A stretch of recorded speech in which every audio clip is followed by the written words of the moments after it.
Princess Diana walked through the doors of St. Catherine Children's Home on that cold December morning in 1994. The sight that greeted her was not what she expected. Small children sat quietly in the main room, watching her with big, curious eyes that seemed to hold too much knowledge for their young years. But in that moment, 7-year-old Emily Watson would say words that would change Diana's heart forever. The Victorian building stood against the grey London sky like a fortress of forgotten dreams. Frost covered the tall windows, creating delicate patterns that caught what little sunlight managed to break through the December clouds. Inside, the radiators hummed with uneven warmth, and the scent of institutional cleaning supplies mixed with something more comforting, the smell of children's artwork and well-worn toys. The small children's home in North London was quieter than usual on that Tuesday afternoon. Most of the staff had retreated after hours of preparation, though a few nervous caregivers still lingered in the hallways. In the main playroom, Princess Diana sat by the window overlooking the small garden, watching the occasional snowflake drift past the glass. She had spent the morning touring the facility with Margaret Whitmore, the home's director, trying to understand the daily challenges these children faced. Margaret had shown her the dormitories with their neat rows of single beds, each marked by a small personal item: a teddy bear, a photograph, a handmade drawing taped to the headboard. She had seen the classroom where volunteer teachers came to help children who had fallen behind in their education, and the small medical room where a part-time nurse tended to scraped knees and more serious emotional wounds. But tonight felt different.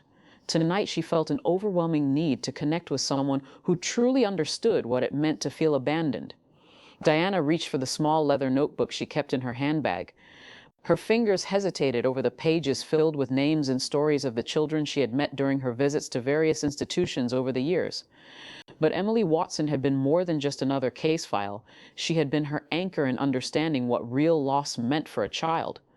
The notebook contained detailed observations about each child she had encountered, but Emily's section was different. It was filled with direct quotes, careful observations, and Diana's own emotional responses to their conversations. Emily, Diana had written after their first meeting 3 months earlier, age 7, abandoned at Victoria Station, January 1994. Mother left note, "I can't cope anymore."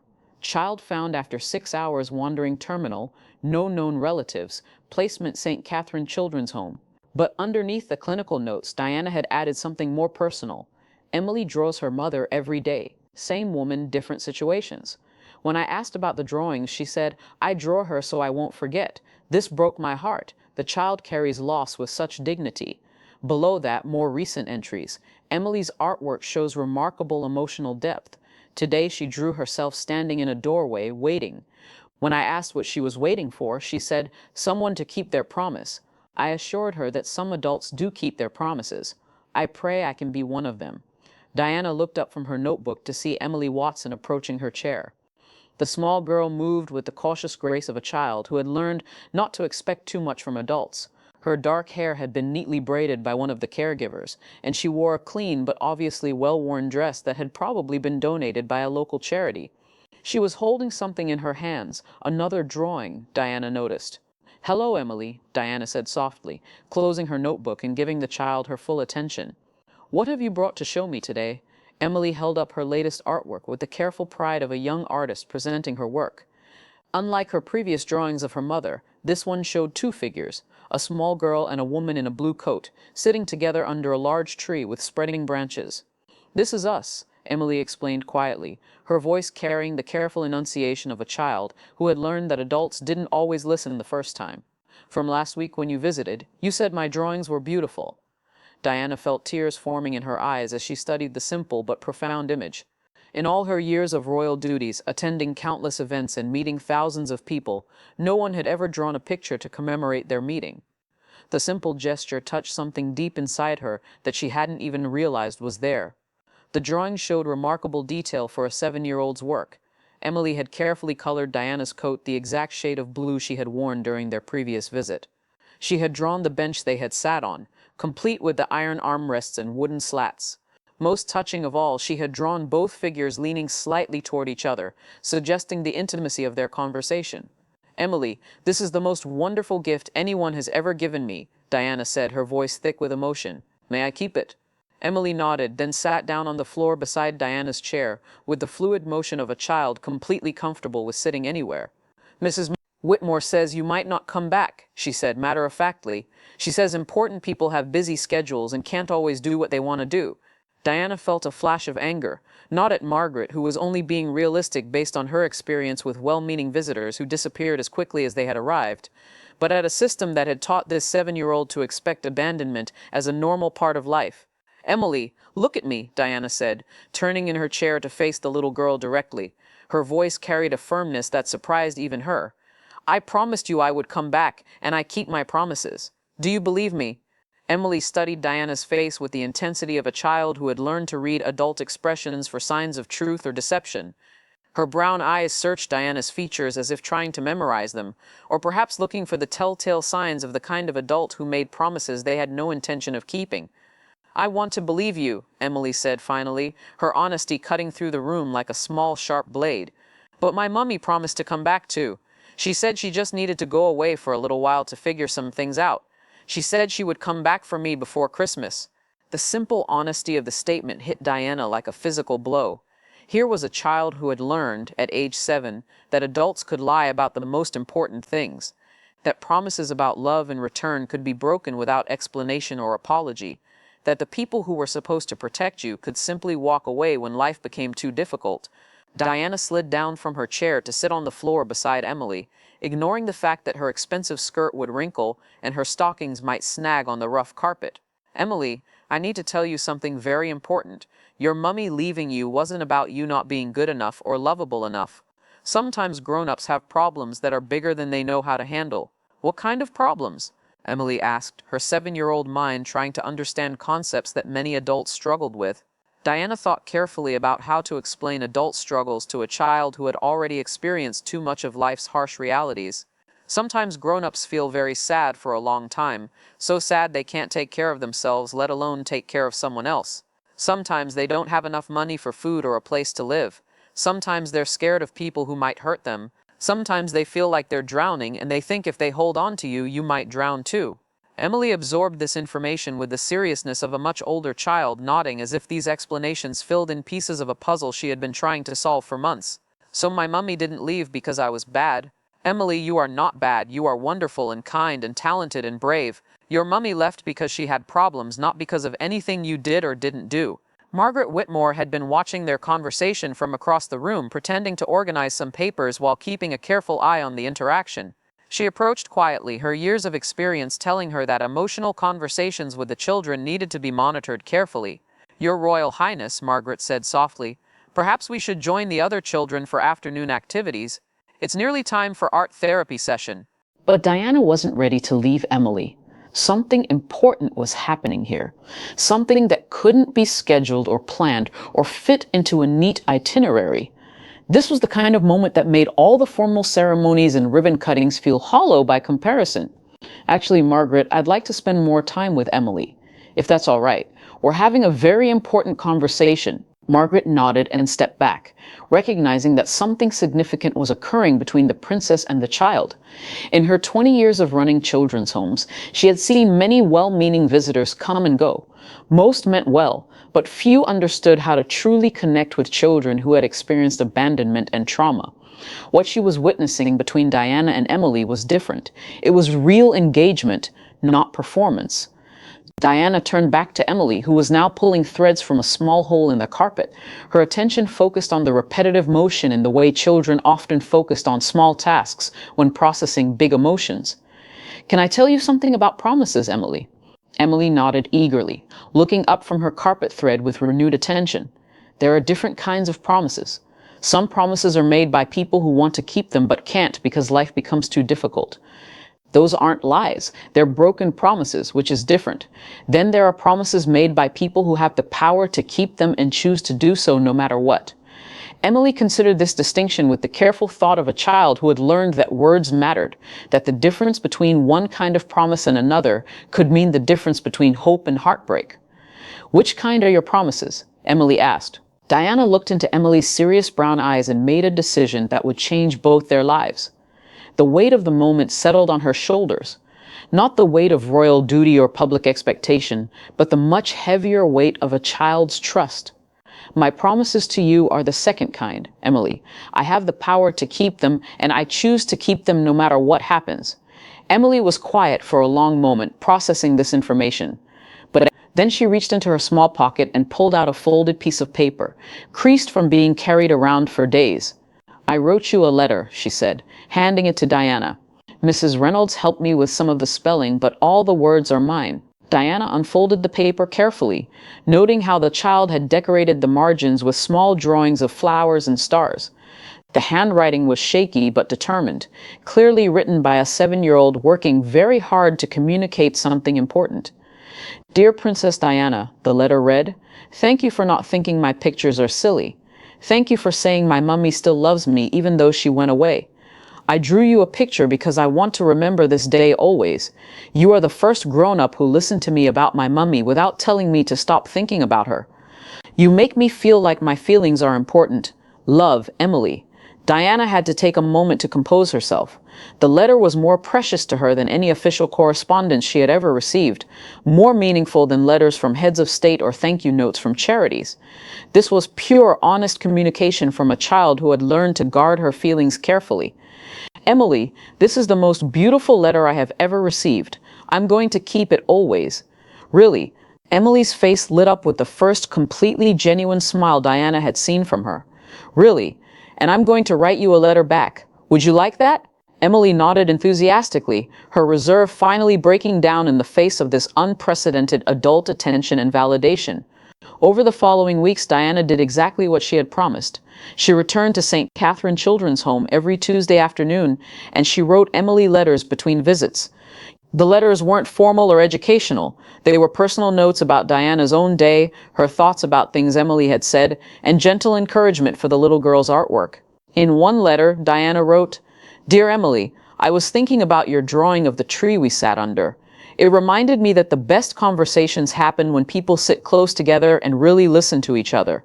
You are one of the best listeners I know. Today I watched some birds outside my window and wondered if you had seen the same birds from your window. Love, Diana. In another, Dear Emily, I showed your drawing to my sons William and Harry. They think you are very talented. William said he wishes he could draw as well as you do. Harry asked if you might teach him how to draw trees someday. Maybe when you're older you can meet them. The correspondence between them grew into something neither had expected, a genuine friendship that transcended their different backgrounds and circumstances. Diana found herself looking forward to Emily's responses more than she looked forward to most of her official engagements. But it was Emily's response to one particular letter that showed Diana how profound their connection had become. Diana had written, Dear Emily, I was feeling sad today because sometimes being a princess means you can't always be yourself. People expect you to act a certain way even when you don't feel like it. Do you ever feel like that? Sometimes I wish I could just be Diana, not Princess Diana. Love, Diana. Emily's response arrived the next week. Dear Princess Diana, I feel like that every day. People want me to be happy and forget about my mummy, but I can't. They want me to be grateful and not ask questions about why I'm here. Maybe we can be sad together sometimes and happy together sometimes too. That might be easier than pretending all the time. When I'm with you, I feel like I can be Emily, not just the girl whose mother left her. Love, Emily. Diana realized that Emily understood something about loneliness and authenticity that most adults never learned, that sharing difficult feelings with someone who truly cares makes them easier to bear, and that the greatest gift you can give someone is permission to be genuinely themselves. 6 months after their first meeting, Emily made an announcement that both thrilled and worried Diana. Princess Diana, Emily said during one of their Tuesday visits, Miss Whitmore says there's a family who wants to adopt me. They're coming to meet me next week. Diana felt a complex mixture of emotions washing over her. Joy that Emily might finally have the permanent family she deserved, the security and love that every child needed, but also a selfish sadness at the thought of potentially losing this special connection that had become so important to both of them.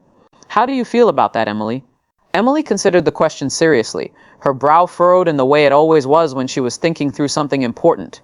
I'm excited because I really want a family. I want to belong somewhere, but I'm scared too. What if they don't like me once they get to know me better? What if I make mistakes? What if I can't forget about my real mummy and that makes them sad? Diana knelt down to Emily's eye level, taking the child's hands in her own. Emily, listen to me very carefully. You are an amazing little girl. You are kind and thoughtful and creative and brave. Any family would be incredibly lucky to have you, but more importantly, the right family will love you exactly as you are, your artwork, your questions, your memories of your mummy, everything that makes you who you are. And if they adopt me, will you still be my friend? Diana's heart squeezed with the weight of the question. Emily, I will always be your friend. Adoption means gaining a family, not losing the people who care about you. Love isn't like a pie where there's only so much to go around. Love grows when you share it. The meeting with the potential adoptive family went better than anyone had dared to hope. Sarah and David Chen were a couple in their 30s who had been trying to have children for 8 years. When they met Emily and saw her artwork displayed around the children's home, they were immediately struck by her sensitivity and creativity. She's remarkable, Sarah told Diana during a private conversation after the initial meeting. Her drawings show such emotional depth, and when she talks about you, her whole face lights up. It's clear how much your friendship means to her. Diana spent considerable time with the Chens over the following weeks, helping them understand Emily's needs and the importance of maintaining the relationships that had sustained her during her time at the children's home. Emily has learned that adults can disappear from her life without warning, Diana explained to them. Consistency in keeping promises will be crucial for her sense of security. She needs to know that gaining a family doesn't mean losing the connections she's already made. David Chen, a quiet man who worked as a librarian, nodded thoughtfully. We understand. We want Emily to keep all the relationships that are important to her. We're not trying to replace anyone. We're just hoping to add to her family. 3 months later, the adoption was finalized in a small ceremony at the local courthouse. Diana attended as Emily's special guest, watching with tears of joy as Emily officially became Emily Chen.